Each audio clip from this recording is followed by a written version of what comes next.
folks, I think it might be time for the Miami Heat to do something that they have never done in their franchise history, and that is to start tanking. Because after that disgusting, horrific, abysmal loss to the Dallas Mavericks on Thursday night, there is no conclusion that can be drawn on this basketball team other than they are inconsistently one of the most horrible basketball teams I have ever watched. Being serious here. You played a Dallas Mavericks team who rested their entire starting lineup.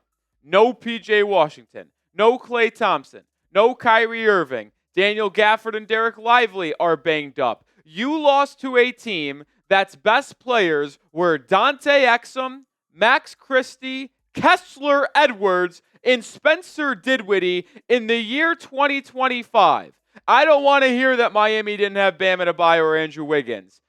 That team that Dallas threw out there should win in an 82-game season, if that was their starting lineup, 4 games at maximum. That is how bad those Mavericks players are. And the fact that you lost to them, are you kidding?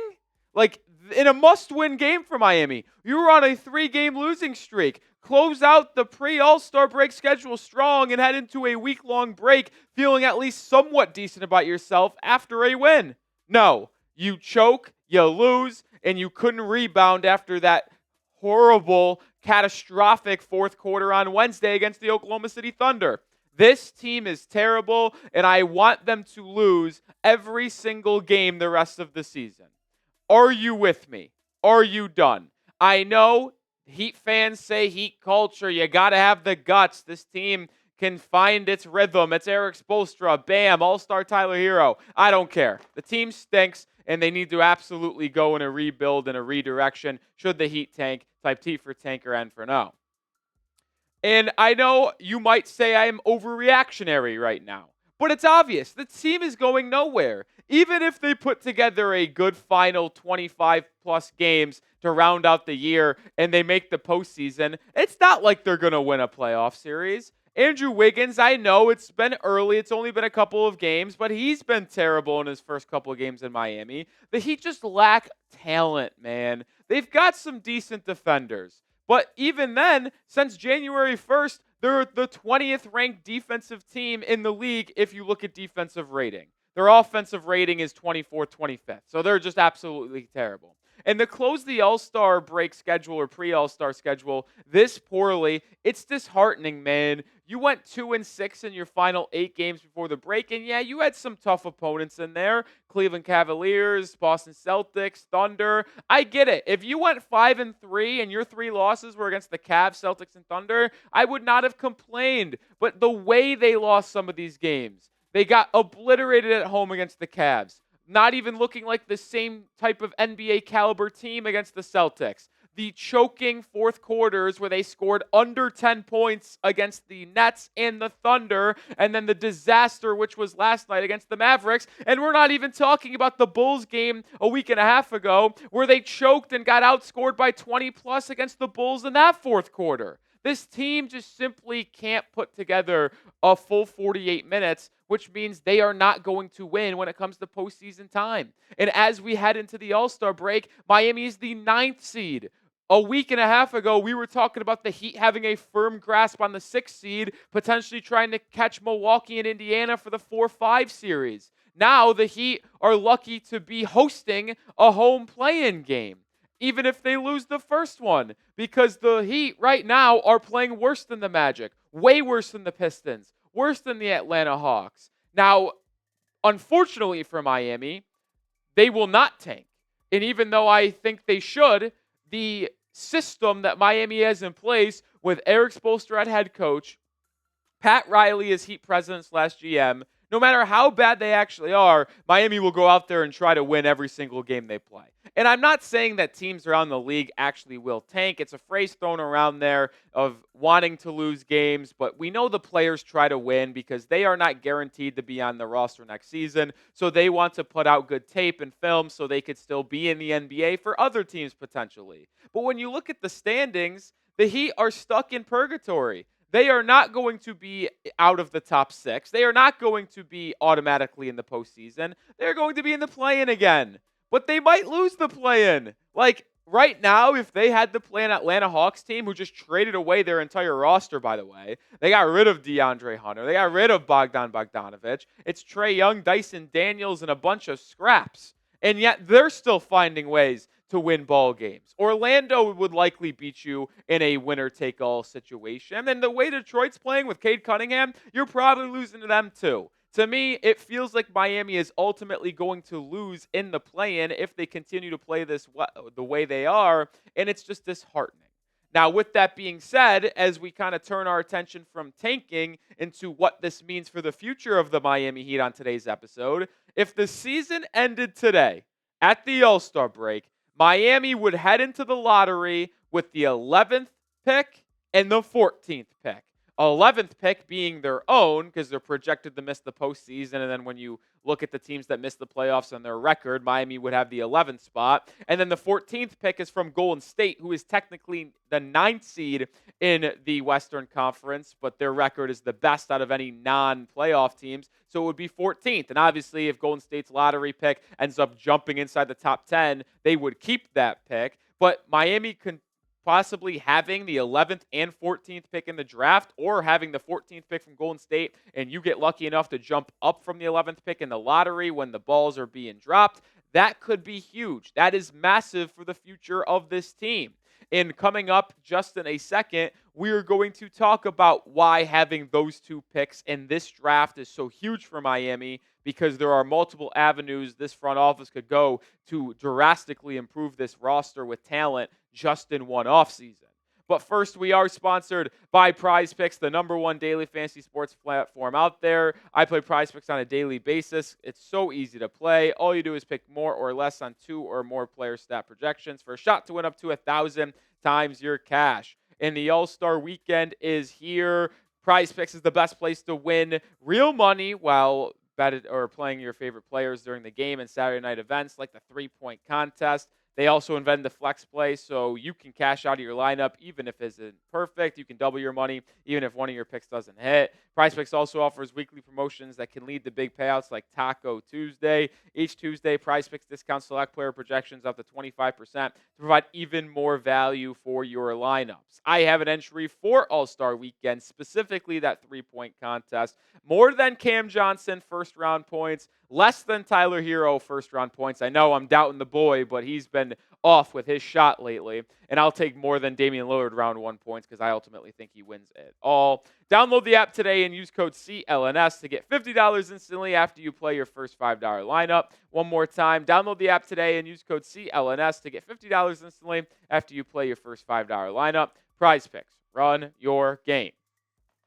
All right, heading back to the draft discussion, if you had both the 11th and 14th pick, say the lottery doesn't go your way and you just keep your exact slots at 11 and 14, that provides you with a lot of versatility. Why? Because this draft is actually really, really good in its top-tier talent. It's not the deepest class, but when you talk about the top 14, 15, 16 players, they are very, very talented with a lot of upside. So having two picks in that lottery could be massive, but you also could have the opportunity to potentially trade up. You can package 11 and 14 to a team around the 4, 5, 6 range in the draft and get a top-tier prospect potentially. You package those two picks with Jaime Jaquez Jr., yeah, that might get you into the top 5 of an NBA draft, especially when the lottery, you never know how it plays out on who needs who. And when you look at the top players in the draft class, these are my top 10 prospects as of right now. Things are very fluid and they will change.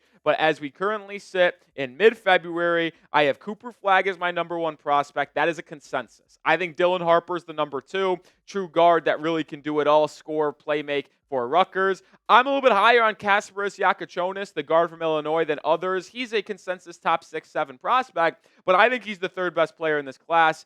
Think his game is perfect for the modern NBA. And a couple other guys I want to highlight here, VJ Edgecombe, the guard from Baylor, an athletic freak that has really come on with his shot as of late, shooting about 50% from 3. over the last 3 weeks in Big 12 play. But you also got big-time players like Trey Johnson from Texas, Igor Demen from BYU, Liam McNeely from UConn, a couple big men's there, and Derek Queen and Kamon Malawach from Duke and Maryland. Like, this top 10, this top 14, 15 is very, very good. And with the Heat having a lot of needs to take that next step as an organization, this could be a perfect draft to kind of jump and spring load them into a pretty good next tenure. Yeah, I might have an interesting take loading on Tyler Herro and his future with the Miami Heat, but if you were able to get one of those true guards like VJ Edgecombe, Igor Demen, or Kasparas Yakachonis to pair up with Herro and Adebayo, that could be a really solid young trio for the future. But you also need a dominant wing and more just shot creators slash makers because it's just falling on too much right now. Tyler Herro and Bam Adebayo to create everything for the Miami Heat. And if one of those two has a bad game, the Miami Heat have no chance to win. It's a tough spot for Miami to be in right now. And I'm going to highlight 3 more prospects more in depth here in just a second. But we have Heat videos every single day, whether it's news, whether it's rumors, whether it's mailbags or live shows. We will have you covered. We just crossed 19,000 subscribers. Appreciate all the new ones who just joined the channel. We are going to hopefully make you happy by bringing you content on the daily. When you talk about what the Heat could do in late June in the NBA draft, if they do not trade those picks that they have for a star in the offseason, whether it's a KD, a Trae Young, blah, blah, blah, blah, blah, I think moving up for a Yakachonis, VJ Edgecombe, or Igor Demen would be the best case scenario. Now, I think having 2 shots and 2 darts at the dartboard could make a lot of sense in the lottery as well because you just need to have a lot of new talent on this roster. But grabbing a blue chip prospect could really spring load you here. One of them being Yakachonis, who I mentioned from Illinois. He is just having a terrific season. And him kind of leading this Fighting Illini team to the postseason in college basketball is an inevitability. He can handle the ball. He has a little bit of a turnover issue right now, no question about it, but a high usage rate. He can get to the rim. He can get to the mid-range. His three-point shot is pure. He can make some tough step-back triples as well. I think in the modern NBA, with floor being spaced, him being not the number one option that just gets hounded on by opposing college defenses, will make him an immediate impact player at the next level. There are questions about his athleticism and defensive ability, but this is someone who I think could be an offensive powerhouse at the next level. And then talking about VJ Edgecombe, the guard from Baylor, this guy is a do-it-all too. Now, it would be interesting if he ended up getting VJ Edgecombe in the draft by trading up. What would be his role? Would be him and Herro start together? Would they move Edgecombe to the 3? I think Edgecombe is better served as a 2 guard, but is that making Tyler Herro your 1 for the future? I'm not sure. But as a prospect, this guy, as I mentioned earlier, shooting 50% from 3 over the last 2 or 3 weeks in Big 12 play. He will jump you out of the gym. He is a good defender as well, and he's got a solid build on him. He is very strong, played a little bit of in the FIBA World Cup qualifiers for Team Bahamas with Buddy Hield, with DeAndre Ayton, was averaging 15, 16 there as well. Edgecombe, to me, could be the total package at the next level. But then there's also the other guy I mentioned, Igor Demen from BYU, who is just a 6'9 guard, who's got a 6'11 wingspan, an absolute demon with the ball in his hands, struggles to score, and he has a slight frame, needs to add a lot of weight, but his ability to play make and facilitate an offense with his 6'9 height just gives you the idea of that modern functional versatility and size for true guards nowadays. And I think all 3 of these players would be game changers for Miami. Edgecombe would be interesting because what is the fit going to look like with him and Tyler Herro, assuming Tyler's on the team if you drafted Edgecombe. But the other 2, in Yakachonis and Demen, have such versatility for their size. They are true point guard type of players, but they're 6'4", 6'5" in Yakachonis' case. 6'9" in Igor Demen's chase. It's just a really good way to jumpstart this build of a Bam and Tyler duo because you need someone to be a true guard, and both Yakachonis and Demen have really high upside offensively to me. Edgecombe can do it all as well as play defense. All 3 of these prospects to me would be home run picks for Miami if they traded up into the top 6 or 7 to make those selections. And after hearing me talk briefly about these prospects, which one would you want to have the most? Kasparis Yakachonis, type KJ, VJ Edgecombe, type VJ, or is it Igor Demen, type those EDs? One thing is clear. I am sick and tired of being stuck in the middle of Miami Heat basketball. This team is not talented enough to win a postseason series. They are too good to avoid the play-in. Miami needs to pick a direction. And unfortunately, they were forced into one with the Jimmy Butler trade request, and that trade ultimately going down. But with Nikola Jovic being an up-and-down player, Kel'el Ware not ready to dominate inside, and Jaime Jaquez Jr.'s sophomore slump, this team is stuck in the middle and stuck in the play-in. Miami needs to pick a direction. It might be the best case scenario for Miami to ultimately tank this year and go try to get higher in the 2025 NBA draft that's loaded with talent like Yakachonis, like VJ Edgecombe, like Igor Demen. All right, I'll do it for today's episode. Make sure you are subscribed to the channel because even though we are in the All-Star break, we will still have you covered with videos every single day. And when the Heat return to the court next Friday against the Toronto Raptors, we will be live for that as well, as we will be live for almost every game the rest of the season. So hit that sub button, join the channel today.